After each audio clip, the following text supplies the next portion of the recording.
दोस्तों, पिछली वीडियो में हमने आपसे जो सवाल पूछा था उसका जवाब था कोनी डेला चिरंजीवी। अब विनर को आप हमारी कम्युनिटी पोस्ट और व्हाट्सएप ग्रुप पर भी देख सकते हैं। और ऐसे ही आज के सवाल के लिए आपको इस वीडियो को ध्यान से देखना होगा, जिससे आपको मिलेगा 1000 रुपए का कैश और एक सीक्रेट प्राइज जीतने का मौका। लेकिन फिलहाल सीधा चलते हैं आज की जबरदस्त रिवेंज मूवी की तरफ, जिसका नाम है पानी, और जिसकी वजह से आजकल पूरा मलयालम सिनेमा इसको लेकर पूरी दुनिया में छाया हुआ है। तो मूवी की शुरुआत होती है केरल के त्रिचूर शहर से, जहां हम एक बाइक रिपेयर की शॉप देखते हैं। अब थोड़ी देर बाद उस शॉप में एक लड़का अपने टायर का पंक्चर ठीक करवाने के लिए आता है। उसे देखकर उस दुकान का मालिक अपने यहाँ काम करने वाले 2 लड़कों से कहता है कि इस बच्चे के टायर का पंक्चर निकाल दो। यहाँ हमें इन दोनों लड़कों का नाम पता चलता है, जिसमें से इस वाले का नाम होता है डॉन सेबेस्टियन और इसका नाम होता है सीजू डिसूजा। अब ये दोनों अपने मालिक से कहते हैं कि बॉस आज तो छुट्टी है और अगर छुट्टी के दिन भी काम करवाओगे तो कैसा चलेगा। तो मालिक कहता है कि काम सामने हो तो मना नहीं करते, चलो पंक्चर का ही तो काम है, कर दो, कितनी ही देर लगेगी।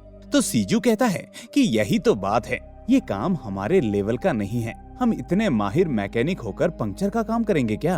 अब वो लड़का पूछता है कि भाई करोगे या नहीं, तो मालिक उससे कह देता है कि इन दोनों से बहस मत करो बेटा, तुम किसी दूसरी दुकान पर जाकर अपना टायर ठीक करवा लो। ये सुनकर अब वो लड़का मुंह बनाकर वहाँ से बाहर चला जाता है। अब इसके थोड़ी देर बाद जब डॉन और सीजू दोनों अपने किसी काम से शॉप से बाहर जाने लगते हैं, तो वो देखते हैं कि वो लड़का अभी भी पंक्चर की दुकान ढूंढ रहा है। तो डॉन उससे कहता है कि छोटू, उधर से दूसरी गली में जाओगे तो दुकान मिल जाएगी, वहाँ जाकर ठीक करवा लो। तो वो लड़का कहता है कि तुमसे किसी ने पूछा है क्या, मैं खुद ढूंढ लूंगा। ये सुनकर डॉन भड़क जाता है, लेकिन सीजू कहता है कि छोड़ भाई, ये बच्चा है, अभी इसके चक्कर में रुके तो अपना काम लेट हो जाएगा। तो इस तरह अब ये दोनों अपने किसी जरूरी काम के लिए बाजार की तरफ निकल जाते हैं। अब अगले सीन में हमें बाजार को दिखाया जाता है, जहां एक होटल के पास बहुत सारे लोग सुबह का चाय नाश्ता कर रहे होते हैं। फिर यहीं पर हम शीला नाम की एक लड़की को देखते हैं, जो कि अपने बॉयफ्रेंड को फोन कर रही होती है, लेकिन उसका बॉयफ्रेंड उसका फोन नहीं उठा रहा होता, जिससे वो बहुत गुस्से में आ जाती है। इस बीच हम उसी एरिया में अब सुरेश नाम के एक आदमी को देखते हैं, जो किसी के साथ फोन पर बात करते हुए कहता है कि चाहे कुछ भी हो जाए, मैं अपनी जमीन उस जोशी को नहीं दूंगा। और ऐसा कहते हुए वो गुस्से में उस आदमी का फोन काट देता है। इसके बाद हम देखते हैं कि सुरेश एक होटल के पास आकर चाय पीता है और फिर वहाँ से थोड़ा आगे चला जाता है। अब सीन यहाँ से पुलिस हेडक्वार्टर में शिफ्ट होता है, जहाँ आज एसीपी रंजीत ट्रांसफर होकर अपनी पोस्ट को संभालता है और फौरन पुलिस स्टेशन पहुंचकर सभी पुलिस ऑफिसर्स को मीटिंग के लिए बुलाता है। फिर मीटिंग में वो सभी लोगों से कहता है कि मैंने सुना है इस शहर में गैंगस्टर्स लोगों का दबदबा बहुत ज्यादा बढ़ गया है और उन्हें देखकर अब बहुत सारे नए लड़के भी अपनी गैंग्स बनाने में लगे हुए हैं। इसीलिए अगर ऐसा ही चलता रहा तो लोगों का पुलिस से विश्वास उठ जाएगा और फिर यहाँ रहने वाले लोग अपने हर काम के लिए सीधा गैंगस्टर्स के ही पास जाएंगे। और अगर ऐसा होगा तो यही गैंगस्टर्स फिर बाद में जनता का मसीहा बनकर राजनीति में आएंगे और उसी मासूम जनता का खून चूसेंगे। इसीलिए इस कड़ी को यही कमजोर करना होगा और इन लोगों को अपने कंट्रोल में रखना होगा। लेकिन यहाँ हम नोटिस करते हैं कि बाकी के ऑफिसर्स कुछ ज्यादा नहीं बोलते और उनमें से सिर्फ एक ऑफिसर इतना ही कहता है कि सर, हमारे शहर में डेवी भाई की बहुत ज्यादा चलती है और उसके नाम पर बहुत ज्यादा वारंट है, लेकिन अगर हमने उसे अरेस्ट कर लिया तो उल्टा हमारा ही ट्रांसफर हो जाएगा, ऊपर से नौकरी पर बात आ जाएगी। दिक्कत ये है कि लोकल पब्लिक भी उसका ही सपोर्ट करती है।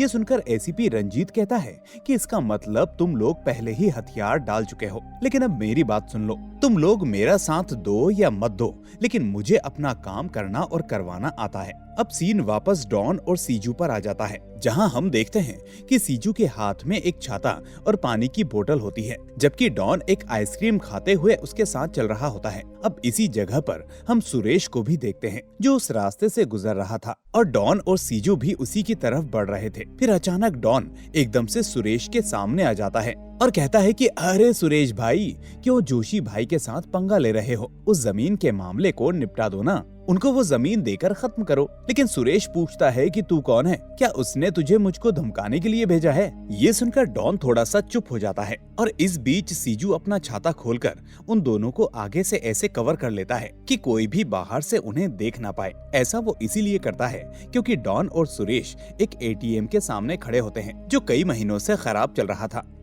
अब सुरेश डॉन से कहता है कि मेरी बात सुनो, जोशी से जाकर कह दो कि वो अपने पालतू कुत्तों को अपने पास रखे क्योंकि वो मेरा कुछ नहीं बिगाड़ सकता। अब ये सुनते ही अचानक डॉन अपना धारदार हथियार बाहर निकालता है और सुरेश पर हमला करके उसे एटीएम के अंदर ले जाकर जान से मार देता है। और तब तक सीजू छाता लेकर उस एटीएम के बाहर खड़ा रहता है। इस बीच एक औरत आकर सीजू से कहती है कि अंदर जाने दो भाई। तो सीजू कहता है कि आंटी, ये एटीएम तो महीनों से खराब है, आपको याद नहीं? तो वो औरत कहती है कि हाँ मैं भूल गई, और इतना कहकर वो वहाँ से चली जाती है। अब इस बीच हम देखते हैं कि इसी जगह के बिल्कुल पास में एक नई दुकान का उद्घाटन चल रहा होता है और वहाँ पर चल रहे लाउड स्पीकर और शोर शराबे की वजह से किसी का ध्यान रत्ती भर भी इन दोनों की तरफ नहीं जाता। इसके बाद सीन आता है मूवी के मेन कैरेक्टर गिरी भाई की तरफ। हम देखते हैं कि गिरी भाई अपनी पत्नी गौरी के साथ कहीं पर जा रहा होता है, लेकिन तभी उसके पास उसके एक खास आदमी जयराज का कॉल आता है। वो उससे कहता है कि भाई, यहाँ सर्कल के पास एक नई दुकान ओपन हुई है, इसीलिए उन लोगों के कहने पर मैं यहाँ पर कुछ आर्टिस्ट लोगों को डांस करने के लिए लाया था, लेकिन अब ये दुकान वाले लोग डील हुए पैसों को देने से मना कर रहे हैं, इसीलिए फिलहाल मुझे 42,000 रुपए की जरूरत है। क्या आप मेरी मदद कर सकते हैं? अब इत्तेफाकन गिरी अपनी वाइफ गौरी के साथ उसी रास्ते के आसपास होता है, इसीलिए वो जयराज से कहता है कि ठीक है, तुम वहीं पर रुको, मैं खुद वहाँ पर आता हूँ। और इस तरह गिरी फौरन ही उस दुकान पर पहुँच जाता है और अपनी कार से 500 की गड्डी निकालकर गौरी से कहता है कि तुम यहीं रुको, मैं अभी आता हूँ। फिर वो उस दुकान के अंदर जाकर जयराज को पूरे 50,000 रुपए दे देता है और कहता है कि ये लो, अपना काम कर लो। जयराज कहता है कि भाई, मैंने तो कम रुपए मांगे थे, पूरे 50,000 नहीं। तो गिरी ये सुनकर उस दुकान के मालिक की तरफ देखकर एकदम से कहता है कि फिक्र मत करो, ये तुमको पूरे 50,000 ही पेमेंट करेगा। अब मालिक पूछता है कि तुम कौन हो जो ऐसा बोल रहे हो? तो गिरी बिना एक पल गवाए उसको एक जोरदार थप्पड़ लगाता है और कहता है कि शाम तक सारे पैसे जयराज भाई को दे देना, वरना ये दुकान आज खुली है और आज ही बंद हो जाएगी। इसके बाद जयराज और गिरी दोनों ही उस दुकान से बाहर आते हैं और जयराज उन आर्टिस्ट्स को गिरी के पैसों से पेमेंट करने लगता है। गिरी भी अब उसको बाय बोलकर अपनी वाइफ के साथ पास में मौजूद अपनी बहन के होटल में चला जाता है। उधर डॉन और सीजू एक जगह पर आकर वो छाता और अपने कपड़ों को जलाकर सबूतों को खत्म कर देते हैं। इसके बाद हम होटल में देखते हैं कि गिरी का पूरा परिवार वहाँ मौजूद होता है, जिसमें गिरी का भाई सचिन, बहन काटू और उसका हस्बैंड, ये तीनों भी वहीं होते हैं। तभी गिरी की कजिन सिस्टर कल्याणी भी वहाँ आ जाती है, जो खुद एक पुलिस ऑफिसर होती है। और इस तरह यहाँ हमें सभी की बातों से ये पता चलता है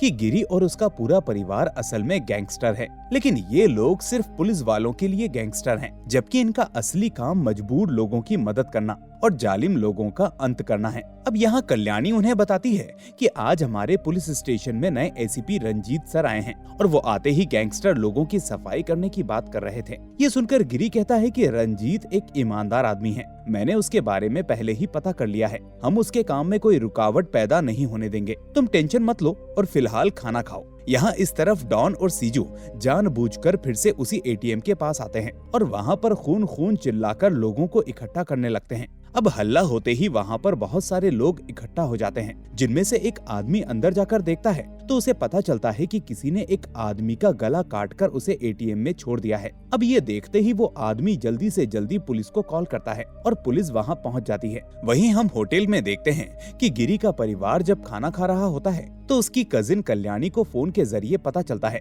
कि एक आदमी का मर्डर हो गया है और आपको तुरंत ही यहाँ बुलाया है, इसीलिए वो खाना छोड़कर फौरन वहाँ से चली जाती है। इसके ठीक बाद कुछ ही सेकंड्स में उसी होटल में काम करने वाला एक आदमी आकर कहता है कि भाऊ, सामने वाली गली में किसी का मर्डर हुआ है। और ये बात सुनते ही गिरी और उसका भाई थोड़े से हैरान हो जाते हैं कि मर्डर हुआ और हमें पता नहीं चला, आखिर ये किसका काम हो सकता है। तो गौरी उससे कहती है कि तुम चिंता मत करो, इस मामले में तुम्हें पढ़ने की कोई जरूरत नहीं है, पुलिस सब संभाल लेगी। उधर पुलिस क्राइम स्पॉट पर पहुंच जाती है और अपनी छानबीन शुरू कर देती है और रंजीत मौजूदा लोगों से पूछता है कि इस आदमी को सबसे पहले यहाँ किसने देखा था। तो डॉन और सीजू के साथ साथ एक और आदमी अपना हाथ ऊपर करके कहता है कि हमने इस आदमी को एटीएम में पड़ा देखा था। अब कल्याणी वहाँ पहुँचती है और रंजीत उसे सारे डिटेल्स कलेक्ट करने के बाद पुलिस स्टेशन पहुंचने के लिए कहकर वहां से जाने लगता है। लेकिन तभी मीडिया वाले वहां आते ही रंजीत से सवाल करते हैं कि यहाँ शहर में दिन दहाड़े लोगों का मर्डर हो रहा है, आखिर आपकी पुलिस कर क्या रही है। तो ऐसे में रंजीत कहता है कि देखिए, अभी हम सबूतों को इकट्ठा करके कातिल को जल्दी से जल्दी ढूंढने की कोशिश कर रहे हैं, इसीलिए आप यहाँ पर तमाशा मत कीजिए और इस मामले को और कॉम्प्लिकेटेड मत बनाइए, बल्कि हो सके तो पुलिस के साथ कोऑपरेट कीजिए। उधर कल्याणी के पूछताछ करने पर उसे ये पता चलता है कि ये एटीएम पिछले कुछ महीनों से बंद है, इसलिए यहाँ का सीसीटीवी फुटेज मिलना भी मुमकिन नहीं है। अब उसके अगले सीन में हम गिरी और उसके भाई सचिन को देखते हैं, जो कि घर की तरफ जा रहे होते हैं। इस बीच वो आपस में इस मर्डर के बारे में डिस्कस करते करते अपने दोस्त डेवी को कॉल करते हैं और आज के मर्डर के बारे में पूछते हैं कि उस आदमी को तुमने मरवाया क्या। तो डेवी कहता है कि ये हमारे आदमी का काम नहीं है भाई, ये किसी दूसरी गैंग का काम लगता है,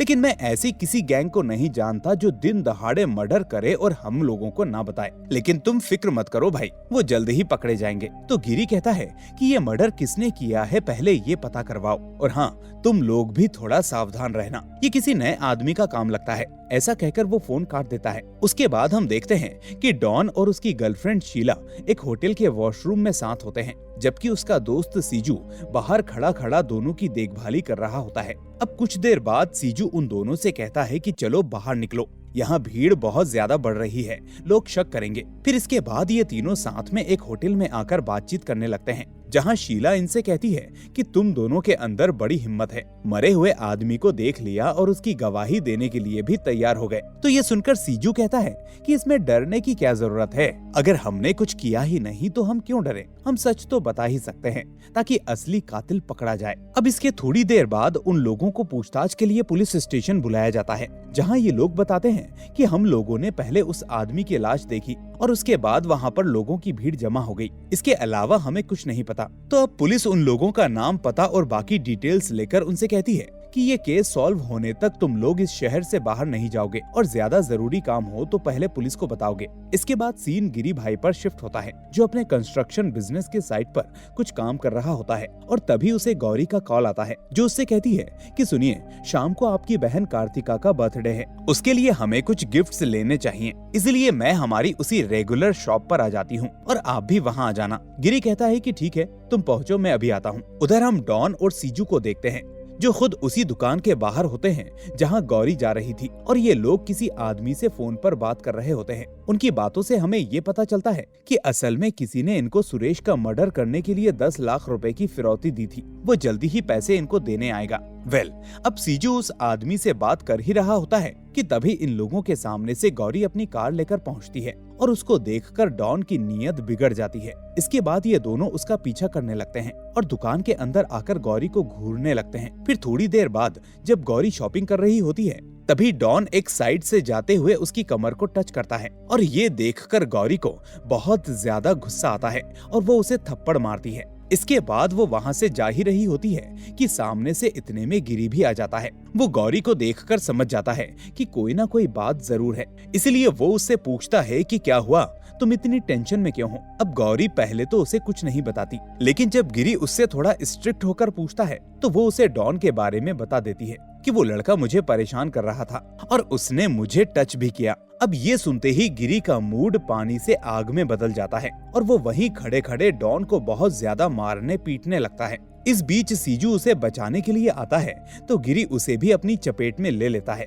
वो डॉन को इतना मारता है कि डॉन के हाथ की 2 हड्डी ही टूट जाती है। इसके बाद वो दोनों को धमकी देता है कि आइंदा ये गलती कभी मत करना, वरना तुम लोग जिंदा नहीं रहोगे, और ऐसा कहकर वो गौरी के साथ वहाँ से चला जाता है।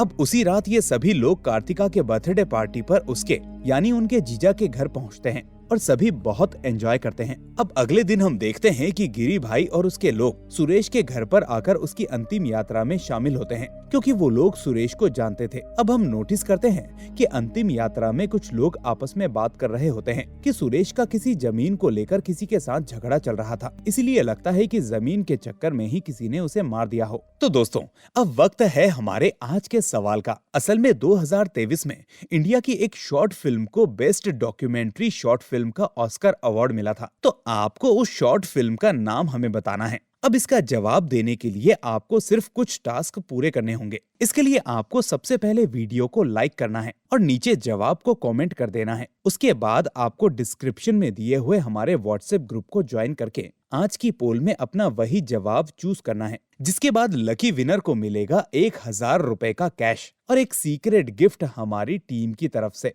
जिसका अपडेट आपको कम्युनिटी पोस्ट से मिल जाएगा। तो चलिए दोस्तों, अब वापस से आते हैं मूवी की तरफ।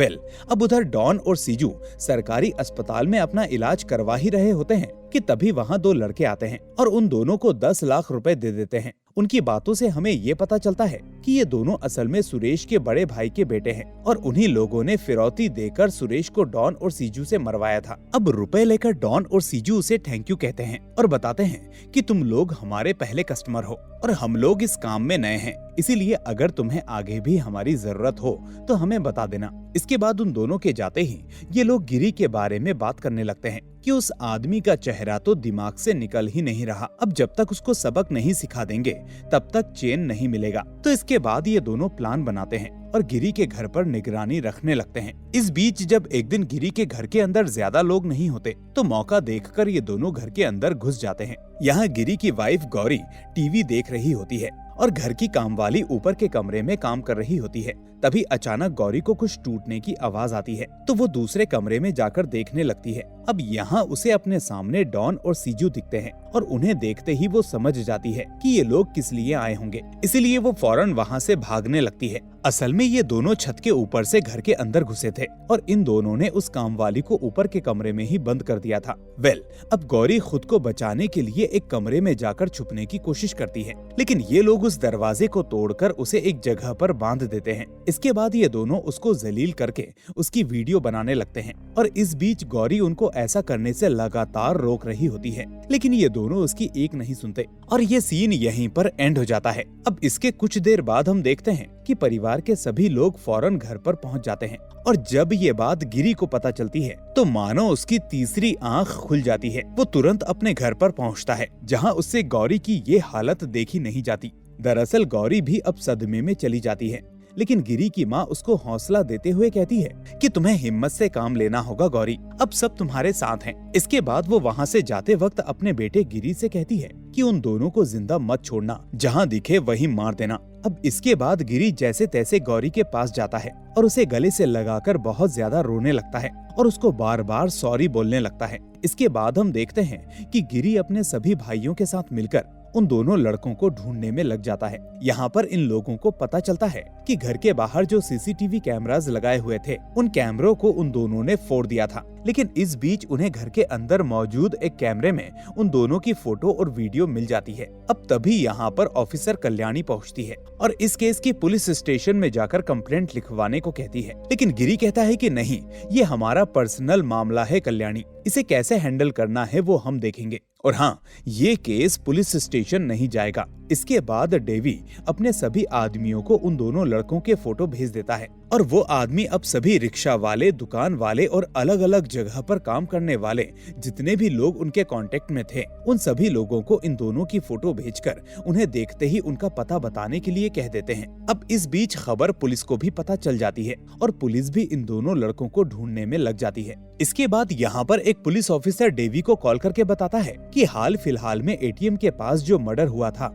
ये दोनों लड़के उस केस के चश्मदीद गवाह बनकर आए थे और इस तरह वो पुलिस वाला डेवी को वो सारी जानकारी दे देता है जो वो दोनों लड़के पुलिस वालों को अपने काम और पते के बारे में देकर गए थे। इस बीच ये खबर अब उस आदमी को पता चल जाती है जहां ये दोनों दोस्त काम करते थे। वो आदमी डेवी को जानता था, इसीलिए वो फौरन डेवी के पास आकर उसे बताता है कि ये दोनों मेरे यहाँ पर पिछले 1.5 साल से काम कर रहे हैं, लेकिन अब कुछ दिनों से गायब हैं। मैं इनके कुछ दोस्तों को जानता हूँ, इसीलिए उनसे मिलो, शायद उनको कुछ पता हो। तो इस तरह अब उन दोनों दोस्तों को वहाँ पकड़कर लाया जाता है और उनसे पूछताछ की जाती है। यहाँ ये लोग बताते हैं कि वो दोनों हमारे दोस्त नहीं हैं, वो दोनों तो असल में हमारे पास काम मांगने आए थे, इसीलिए हमने उन्हें एक गैराज में काम दिलवा दिया। लेकिन डेवी अब गुस्सा होकर उन दोनों को बहुत मारता है और पूछता है कि बताओ वो दोनों कहाँ मिलेंगे। उनकी उल्टी गिनती शुरू हो चुकी है। अब पिटाई से बचने के लिए उन दोनों में से एक राजू नाम का लड़का कहता है कि हमें उन दोनों के बारे में कुछ नहीं पता, लेकिन हमने उनका गांव देखा है, इसीलिए आप वहां जाकर पता कर सकते हो।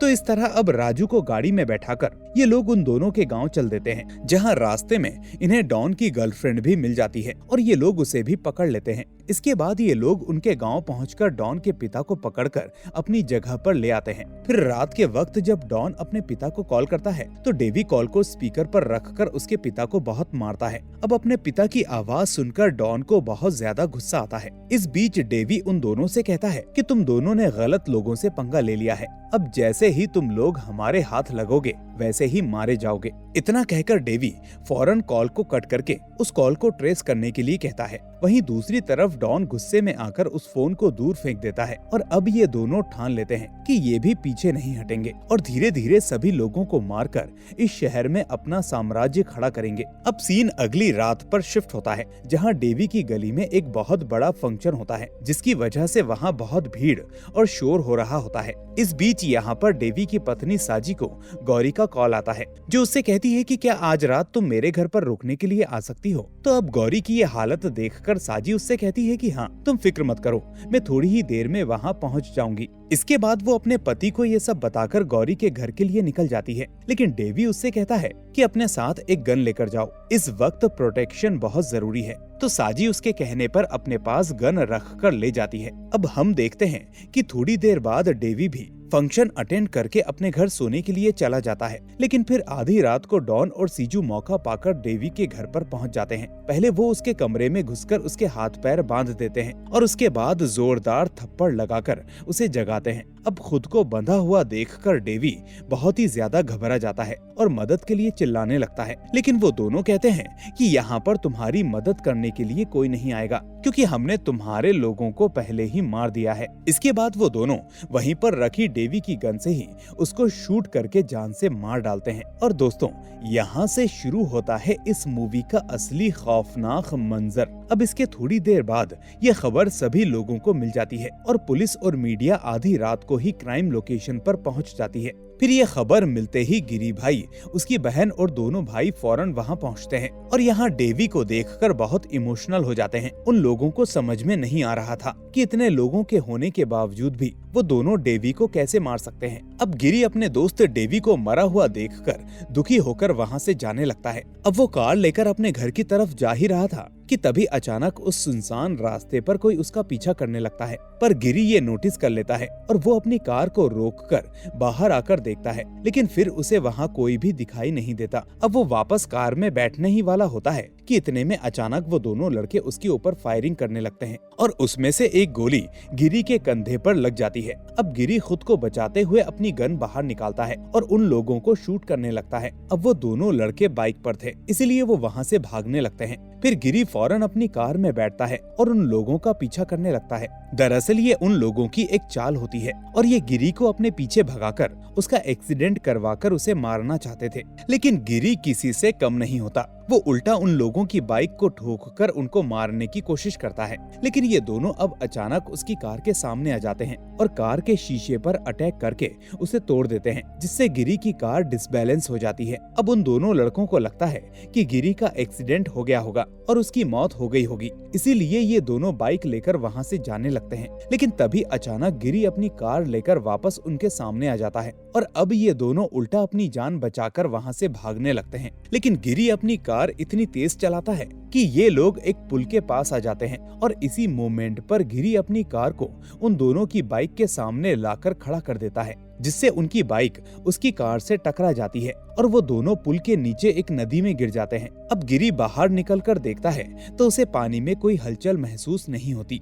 जिससे वो समझ जाता है कि वो दोनों मर गए होंगे। जिसके बाद वो फौरन अपने कंधे पर लगी गोली निकलवाने के लिए एक हॉस्पिटल में आता है और फिर वहाँ से वापस अपने घर चला जाता है। अब सीन यहाँ से 3 महीने बाद शिफ्ट होता है और इस बीच उन दोनों लड़कों की कोई खबर भी नहीं आती। अब पुलिस को पता ही नहीं था कि गिरी ने उनका एक्सीडेंट कर दिया था, इसीलिए पुलिस को भी जब वो लोग नहीं मिलते तो उन्हें भी ऐसा लगता है कि शायद गिरी के लोगों ने उन दोनों को मार दिया होगा। अब प्रेजेंट में इस तरफ गिरी और उसकी फैमिली के लोग अपने आप को संभालने लगते हैं, क्योंकि पिछले कुछ महीनों में उनके साथ बहुत कुछ हुआ है। पहले गौरी के साथ हुआ, फिर उसके दोस्त डेवी की मौत हो गई थी। इन चीजों से निकलना पूरे परिवार के लिए बहुत मुश्किल था।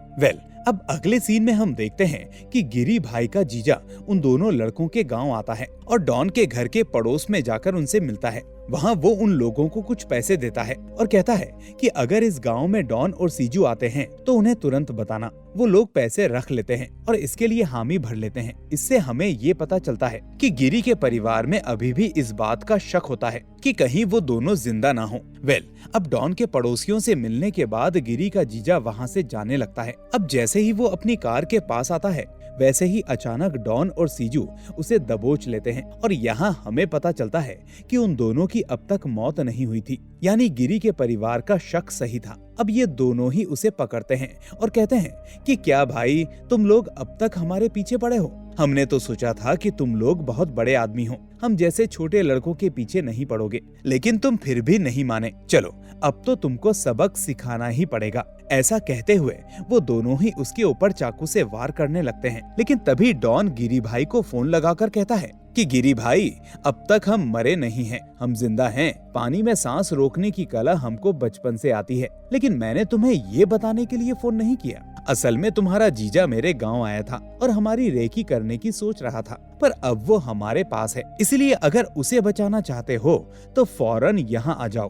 तो ये सुनते ही गिरी का दिमाग फ्यूज हो जाता है और वो अपने लोगों के साथ फौरन कार में बैठकर उस गांव की तरफ निकल जाता है। अब ये लोग उस जगह पर पहुंचते हैं और यहाँ खड़ी गिरी के जीजा की कार की डिग्गी खोलकर देखते हैं तो इसमें उन्हें वो बहुत ही जख्मी हालत में पड़ा हुआ मिलता है, लेकिन अभी तक उसकी सांसें चल रही होती हैं। इसीलिए ये लोग उसे फौरन हॉस्पिटल लेकर जाते हैं। अब वहाँ 2 घंटे तक ऑपरेशन चलने के बाद डॉक्टर्स उन्हें बताते हैं कि अब वो खतरे से बाहर हैं। आप लोग अब रिलैक्स कीजिए। अब परेशान होकर थिएटर के बाहर गिरी का पूरा परिवार बहुत ही ज्यादा दुखी था, क्योंकि उनके परिवार के बहुत सारे लोग मारे जा रहे थे। यहाँ गिरी की पत्नी गौरी को लगता है कि ये सब कुछ उसी की वजह से हो रहा है, इसीलिए वो बहुत ज्यादा दुखी हो जाती है। इस बीच गिरी की माँ सभी लोगों को संभालते हुए कहती है कि देखो, तुम सभी लोग टेंशन मत लो, सब कुछ ठीक हो जाएगा, लेकिन अभी कोई रोएगा नहीं, क्योंकि इससे बाहर ये संदेश जाता है कि हम लोग कमजोर पड़ रहे हैं। इसके बाद वो सभी लोगों को घर पर जाने के लिए कहती है और खुद वहाँ पर रुकने का फैसला करती है। अब जब ये लोग वहाँ से जाने लगते हैं तो तभी वहाँ पर पुलिस की टीम भी पहुँच जाती है। पुलिस ऑफिसर उन लोगों से कहता है कि सर, हम उस डॉन और सीजू को ढूंढ रहे हैं और हम जल्दी ही उन्हें पकड़ लेंगे, लेकिन प्लीज आप कानून को अपने हाथ में मत लीजिएगा, वरना हमारे लिए ऊपर संभालना मुश्किल हो जाएगा। जिस पर सचिन कहता है कि यहाँ पर हमारे लोगों की जानें जा रही हैं और आप लोग कह रहे हैं कि हम लोग हाथ पे हाथ धरे बैठे रहें। नहीं, ऐसा नहीं हो सकता। सचिन कहता है कि अब तुम एक बात सुन लो, जैसे ही वो लोग हमारी पकड़ में आएंगे हम उन्हें तभी खत्म कर देंगे। और ऐसा कहते ही वो अपने भाई गिरी के साथ वहाँ से चल देता है। अब इसके कुछ ही देर बाद गिरी की माँ आराम करने के लिए हॉस्पिटल के एक रूम में जाने लगती है। अब चूंकि उनका रूम ऊपर था, इसलिए वो ऊपर जाने के लिए लिफ्ट का इस्तेमाल करती है। फिर जब वो लिफ्ट के अंदर जाती है तो उसका फ्लोर आने से पहले बीच में 2 और औरतें बुर्का पहनकर उस लिफ्ट में चढ़ती हैं। जिसके बाद जब बाकी लोग उतर जाते हैं तो गिरी की माँ अपने फ्लोर के आने का वेट कर रही होती है। तभी अचानक हम देखते हैं कि बुर्के में कोई और नहीं बल्कि डॉन और सीजू होते हैं, जो अब गिरी की माँ पर हमला कर देते हैं। लेकिन यहाँ हम देखते हैं कि बूढ़ी होने के बाद भी गिरी की माँ में कोई डर नहीं होता, बल्कि वो अपनी पूरी ताकत से उन दोनों का सामना करने लगती है।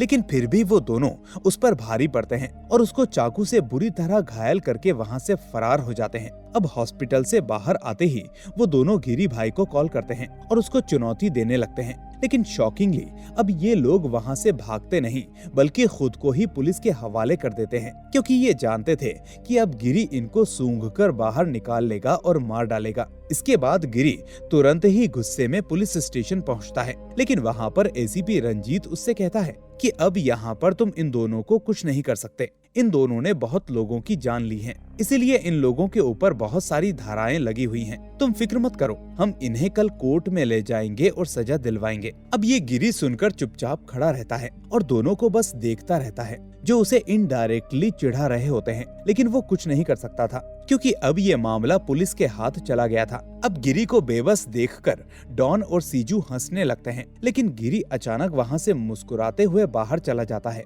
अब डॉन और सीजू ये देखकर डर जाते हैं कि ये मुस्कुरा क्यों रहा था।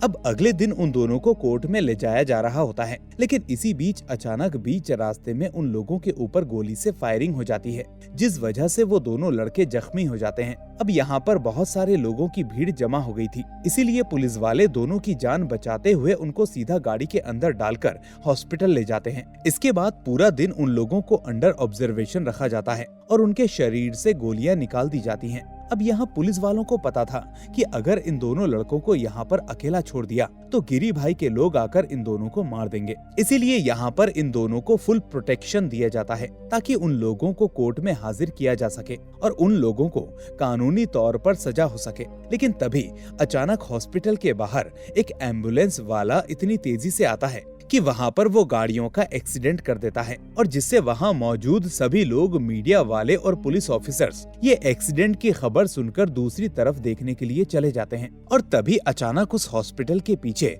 एक बहुत बड़ा धमाका भी होता है और थोड़ी ही देर बाद जब पुलिस वापस आकर रूम में देखती है तो उनको वो दोनों लड़के नहीं मिलते। अब पुलिस वाले उन लोगों को ढूंढने लगते हैं, लेकिन वो लोग उन्हें कहीं भी नहीं मिलते। अब इसके बाद हमें उसी रात में एक बंद फैक्ट्री को दिखाया जाता है जिसके अंदर उन दोनों लड़कों को पकड़कर लाया गया था। अब गिरी भाई उन दोनों लड़कों के सामने हथियार फेंकता है और उनसे लड़ने के लिए बोलता है। इसके बाद डॉन और सीजू वो हथियार लेकर उसके साथ फाइट करने लगते हैं, जिसके बाद तीनों में बहुत ही जबरदस्त फाइट होती है। अब गिरी भाई उन दोनों लड़कों की हड्डी पसली तोड़ देता है और उनको मारे बिना एक पल नहीं रुकता। लेकिन हैरानी की बात ये थी कि इतना सब होने के बावजूद भी ये दोनों लड़के डर नहीं रहे थे। इसके बाद गिरी उन दोनों को रस्सी से बांधकर ऊपर लटका देता है, जहां डॉन हंसते हुए सीजू से कहता है कि अरे भाई, क्या तुझे दर्द हो रहा है?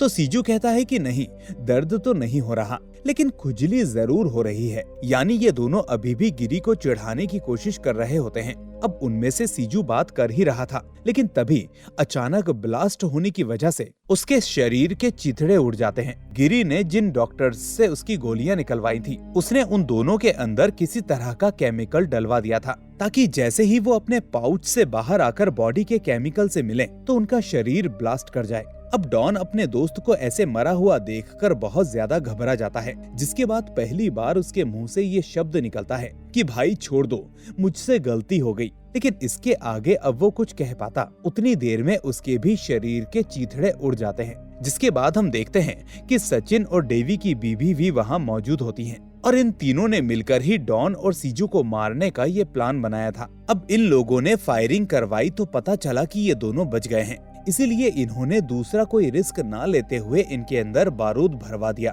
ताकि अगर ये लोग बचकर निकल भी जाएं तो इनका शरीर ऑटोमेटिक ब्लास्ट हो जाए। तो दोस्तों, इसी के साथ ये जबरदस्त मूवी यहीं पर दी एंड हो जाती है। तो दोस्तों, ये मूवी आपको कैसी लगी मुझे कमेंट करके जरूर बताना। साथ ही हमारे आज के सवाल का जवाब देना मत भूलना। इस वीडियो को लाइक करके अपने दोस्तों के साथ शेयर जरूर कर देना और चैनल को सब्सक्राइब करके नोटिफिकेशन बेल को भी दबा देना। अब मैं मिलूंगा आपसे अगली ऐसी ही शानदार मूवी के साथ। Till then, take care and thanks for watching.